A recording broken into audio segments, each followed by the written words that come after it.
Evening, members. If I could start with the webcasting announcement. The Chairman, I would like to remind everyone present that the meeting will be broadcast live to the internet and will be capable of subsequent repeated viewing, with copies of the recording being made available for those that request it. By being present at this meeting, it is likely that the recording cameras will capture your image, and this could result in your image becoming part of the broadcast. You should be aware that this may infringe your human and data protection rights. If you have any concerns, then please speak to the webcasting officer. Do I have any apologies for absence this evening? Just Councillor Lyon, Chairman. Thank you. Yes. Thank you. If I may, this is our first Cabinet meeting of the new municipal year, and it's good to welcome Councillor Williamson to our team, and obviously shortly we'll be welcoming Councillor Lyon, and it is a completely new makeup of the Cabinet and roles for the year ahead. This evening's agenda is very much set on the original arrangements, but in future it will be slightly different with new portfolio holder roles identified as we move forward. So just to note that for this evening. Are there any declarations of interest, members? Councillor Bassett. Thank you, Chairman. For item 10, being a non-executive director of Qualis, I should declare I've had a chat with Democratic Services, whether it's personal or pecuniary, and what I've decided to do is declare it as pecuniary, but with your agreement, I'll just sit quietly at the back during that item. Yes, completely understand that, but you may want to make contributions if you're aware of anything that could come forward. But I take on board your point. Any other declarations of interest? No? Okay. Minutes of the previous meeting, some time ago now. Can we take those as agreed? Agreed. Thank you. Any reports from portfolio holders? It's been a while. No? Okay. Oh, Councillor Whitbread. Chairman, thank you. It's not exactly in my portfolio, but I just wanted to touch on Ride London, which was a great event just a couple of weeks ago.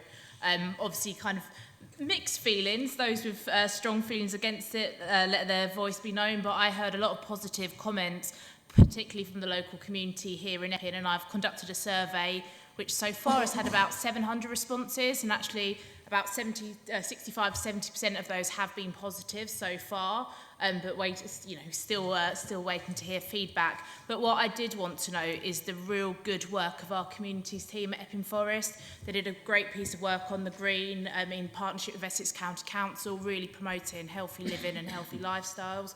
Also, some of our key partner organisations and charities such as Reuse, Epping Forest, the police, all out on the green outside doing a fantastic job. So thank you to our communities team. Yeah, I have to say it was very impressive to watch our teams in operation on Saturday and Sunday, and very much appreciated. And certainly I'm sure the members who enjoyed it would have been very supportive of our team. And of course we saw the operations room as well, which was being done by Ride London, and it was a really very slick operation from the best of the knowledge that we have. And of course then this weekend we've had the wonderful celebrations for the Queen's Jubilee, which have gone well locally. So okay, Councillor Murray. Yes, I just wanted to ask a question based on that the report from the portfolio holder. First of all, thank you for sharing that information and the exercise you've undertaken. But can I just ask, is it the intention of EFDC to do a more formal overview exercise of the event? Because I don't think we should just leave it to Essex County Council, as we were the ones impacted.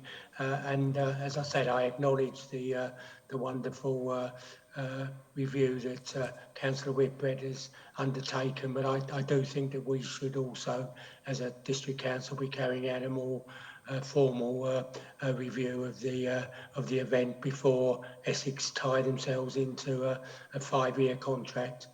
Yeah, thank you. Councillor Holly Whitbread. Thank you, and thank you, Councillor Murray, for that comment. And actually, the survey I've done is very much in my role as a county councillor for Epping and Fading Boys, just to kind of gauge local opinion, but it has had a bit of a wider participation, which is good. In terms of Epping Forest District Council feeding back, I believe that Essex County Council are doing a review, and there will be ample opportunity for our members to feed back into that process.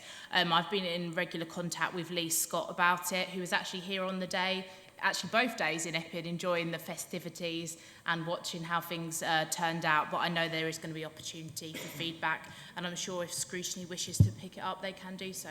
Thank you. Thank you. Councillor Phillip.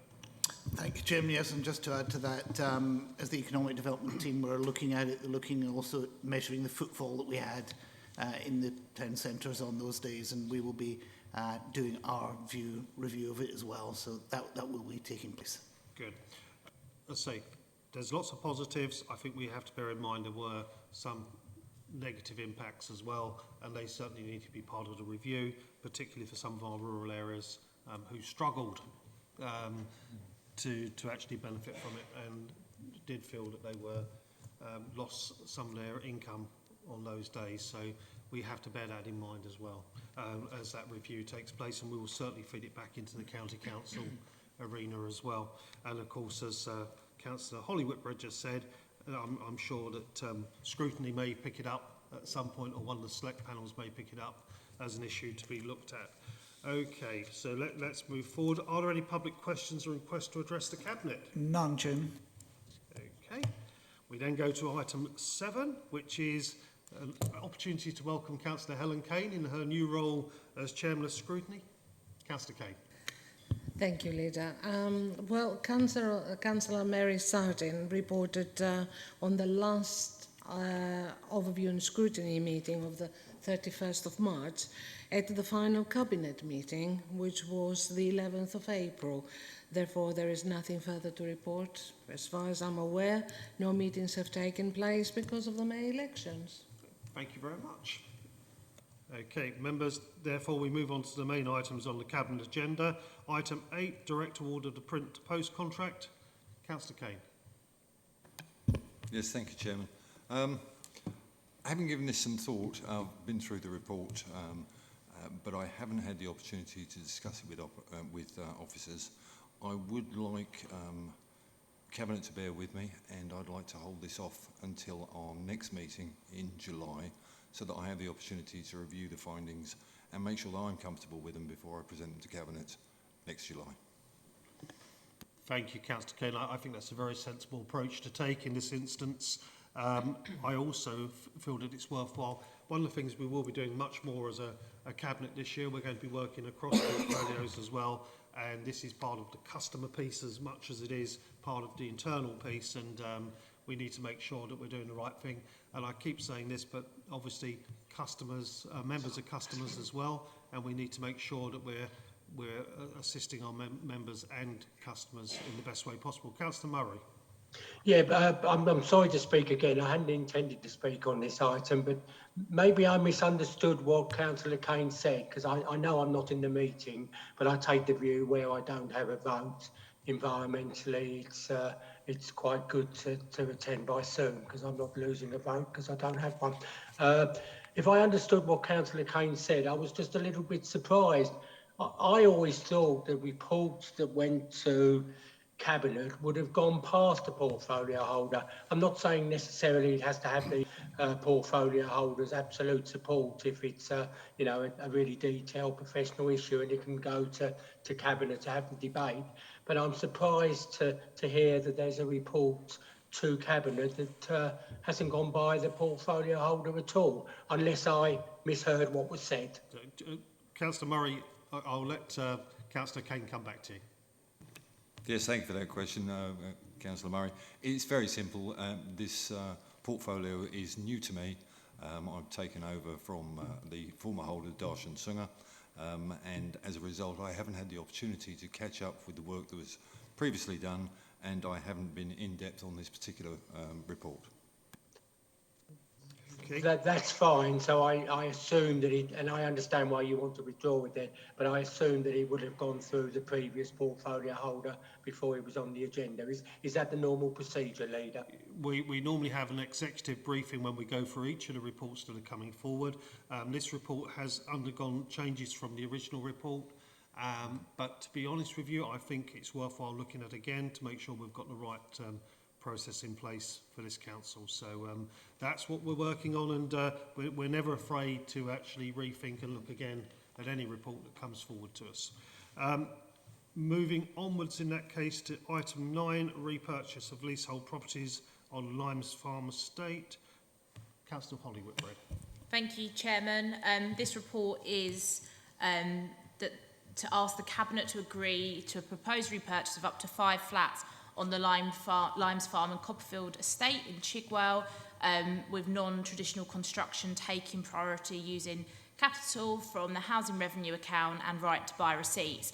As members will be aware, and as is detailed in this report, we've got a regeneration scheme taking place on the Limes Farm and Copperfield Estate.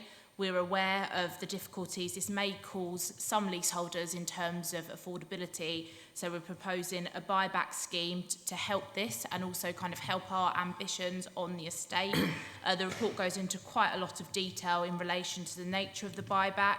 As stated, this is up to 5 flats, so we're not necessarily wanting to buy 5 flats specifically, but this is looking at up to 5 flats at this stage. So I'm happy to take any questions, and I've got Deborah Fenton here as well. Thank you. Thank you very much. Deborah, did you want to add anything to that report? This is the second in our measures to support residents on the Limes Farm Estate, the first one having been agreed by Cabinet previously. Thank you very much. Members of the Cabinet, any questions? Councillor Bassett.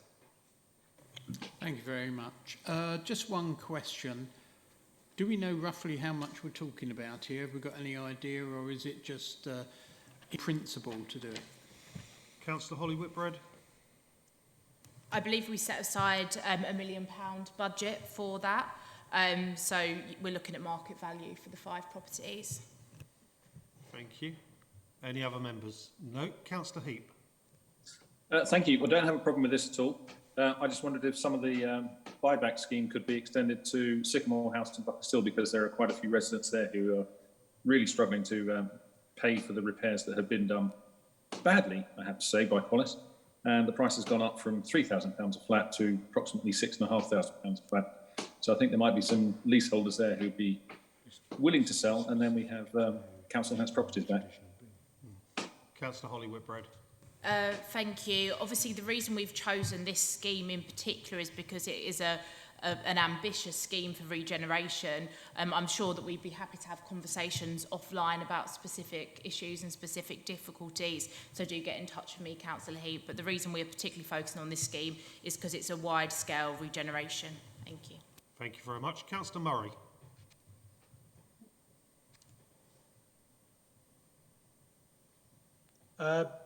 I agree with this in principle, because I think it is really important. I've had some experience over the years in my wards, particularly in the Broadway ward, over implications for leaseholders, but also in parts of Roding ward. Are we happy that 5 is the kind of right number? Can I just be taken through how 5 was generated? Was it generated mainly because of what we felt we could afford, or was it generated by what we thought was going to be the realistic request coming from leaseholders? So that would be the first question. And then the second question would be, how are we going to deal with the situation if we get more than 5 non-traditional construction flats, if they're getting priority? How are we going to deal with the situation if we get more than 5 requests? Councillor Holly Whitbread. Thank you, Chairman. I think the decision was taken on balance, looking at the number of flats we're looking to regenerate, the area we're looking to regenerate, and who that might affect.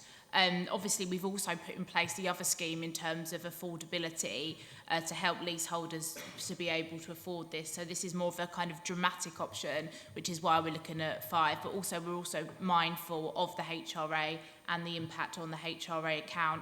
But if it's okay, I'm just going to pass over to Deborah just to talk about some of the detail of that question. Thank you. Deborah. Thank you. So as Councillor Whitbread alluded to, we are clear at regarding the number of leaseholders on the estate. We've already carried out some consultation We are aware at the moment of 2 leaseholders who would be interested in selling their properties back to us. And because of that, we felt that we would put a maximum ceiling figure on 5. We're not expecting to get any more than 5. However, if it becomes apparent that is the case, then we will be bringing a paper back to Cabinet for consideration. However, we do need to be mindful of the HRA. We've got a business plan that is now in place, and we don't want to bring any risks to not meeting the outcomes of the business plan. Okay, thank you very much. Councillor Thank you. Yeah, thank you, Chairman. I just thought those questions were worth exploring. Thank you. That's good, thank you. Members, you've got before you the recommendations. Can I take those as being agreed? Agreed. Thank you very much. We then go on to item 10, which is the Qualis Quarterly Monitoring Report. Councillor Phillip. Thank you, Chairman. This is a relatively simple report this time. It's the second quarter Qualis Monitoring Report. Attached is the appendix is the paper from the Qualis board on the second quarter. This is coming to Cabinet before it goes to scrutiny because of the scheduling challenges that we have around election and annual council time.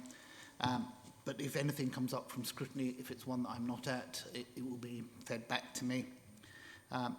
We are still seeing a loss being shown in Qualis. That's primarily down to not yet having achieved planning consent on the Roundhill site, and as such the costs there have to remain in the profit and loss account rather than being attributable. We had assumed, Qualis had assumed that rental income with the acquisitions would have been delivered prior to the end of Q2, but with those 2 exceptions, the performance is broadly in line with what we expect. I guess the key other parts are to call out the areas where we have exceptions from green, the cash in the bank. For Qualis, that is lower than targeted because they haven't called down as many loans as they expected to. Part of that is due to not yet having purchased additional properties, but I'm quite comfortable with that because I'd much rather the Qualis took a little bit longer and got the right properties than spent the money and did it quicker. It's got to be the right stuff for the district, it's got to be the right stuff for us, it's got to be the right stuff for Qualis. I think that's the main parts I want to pull out. I'm happy to take questions. Thank you very much. Members of the Cabinet. Councillor Kane.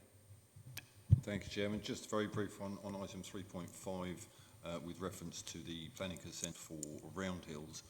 Might we expect that consent to have gone through by the next quarter and therefore this amber flag to be removed? I think I would have to say that you need to address that question to the planning portfolio holder rather than the Qualis customer. Clearly, we're working hard to make sure that it comes through at the right time. Given that the second quarter ended at the end of March, we're now in June. The planning consent is not there. I would suspect it won't be in Q3. I would dearly like to hope that it will be in Q4. Thank you very much. No other members of the Cabinet. Councillor Murray. Thank you, Chairman. One question, and then depending on the answer, maybe a comment would be required. I realise that this is a high-level report, but I just wanted to use it as an opportunity to ask, is there any possible update in terms of the row of empty Qualis properties we have in Loughton? Because they weren't mentioned, and though I wouldn't probably expect them to be reported in such a high-level report as this, could I have an answer to that, and then depending on the reply, I might want to make a comment. Thank you, Councillor Phillip. I wonder which Qualis properties Councillor Murray is referring to. He's referring to the ones that the council owns in terms of Centric Parade, and the other ones, I believe they are all now either let or in the process of actually signing the paperwork. So I would expect them all to be occupied shortly. I know the vast majority of them have already started on their fit out. Thank you. Councillor Lovely. Murray. So, yeah, so I do have a comment then. I'm pleased that is exactly what I'm referring to, because we get constant concerns by residents because they've been empty for months and months and months. But to be honest, that isn't much of a different reply than we had 6 months ago. So maybe we are on the verge of it, but you know, that isn't very much. That's a similar type of reply. If I went back to the webcast, that would be that we had 6 months ago. And I don't seek to be controversial, but I just don't think that this would have been allowed to have drifted as long as it has if this was in Chigwell or Epping. I'm not one of these who thinks there's a world conspiracy against Loughton, but I have to say, in all honesty, I really do not believe this would have drifted as long in any other high road than Loughton High Road, and we're not happy. Chairman, if I can come Councillor back on that, and I hear what Councillor Murray is saying, but disagree with him strongly. The key part of that acquisition was to make sure that we're making money for the council so that we can keep our council tax at a sensible level and continue to provide all our services. For that point of view, it is important that we get the best value for those. It was a significant number of places that needed to be let, primarily due to business failures around the COVID area. That has obviously taken time. We wanted to get a good mix of tenants in those places. We wanted to make sure that it was things that actually brought benefit to the Loughton High Road. I know particularly with a couple of them, I worked with members of the LRA to make sure that we got things that were appropriate for the High Road in Loughton. So we worked very hard to make sure that what's coming in there will be a real benefit. I can't control, after we have made the signings with the tenants, how long those tenants take to do their fit out. I would dearly love to be able to say they're all open, and hopefully fairly shortly I will be able to. But Councillor Murray can rest assured that actually what's going on there is making sure that what we have is the best thing for Loughton High Road and for the council. Thank you very much for that clarity, Councillor Phillip. Okay, Councillor Heap. Thank you, Chairman. Yeah, it's sort of a query, really. Point 3.6. Quality's experienced delays in finding and investing in suitable local properties. Why is that? Surely that was thought about before the whole thing started. You must have had some idea of where you're going to buy and what you're going to buy. So I'm puzzled that there's a delay. Councillor Phillip, I think you've answered this already, but... I think I have. Councillor Heap, this is down to the constraints that are now placed upon us with the Public Works Loan Board in terms of loans that we take out from there have to be used for regeneration and have to be used within the district. If we go back a couple of years to where Qualis was originally investing, we had the ability then to invest not purely within the boundaries of our district. It has to be said there are places within the district that we could have acquired in this time frame quite easily. The problem there is that the price that was being asked for them is not a price that Qualis or I would be willing to pay for them. Those negotiations do take time. Sometimes it takes many months, perhaps even years, before people realise that the price that they're asking for their property is not commensurate with the value that it has. Something I suspect the chairman is very familiar with in his old role in the estate agency business, that people sometimes have an overinflated view of what their property is worth. I can rest assured that as I work with Qualis, we will make sure that they're not overpaying for properties, and that we will be able to get a good amount of regeneration. So it's twofold. It's making sure that we get a proper return on the money that's invested, but also that they're suitable for regeneration. And that's partly what we're doing this for, is to actually regenerate parts of the district. And I'd quite like to see that being spread across the district, not focused in single places. But it does also depend on those properties coming available, some of which may have been initially thought to be available by now and not yet there. Thank you So very we're much. just hoping for interest rates to shoot up a bit, and then people will be more flexible with their pricing. I think inflation shooting up further might actually give us significant other problems in the council that I think that we will already have to deal with. So I prefer that didn't happen if possible. What I would like is people with overinflated expectations of how much that they can get out of a company simply because it's associated with the council to go away and think commercially and realise that what is being offered is a good price for what's being asked for. Thank you very much. Members, we've got a report before us. Are you happy to note the contents of that report and agree? Noted. Thank you. There's no any other business this evening, therefore I draw the meeting to a close. Thank you all very much.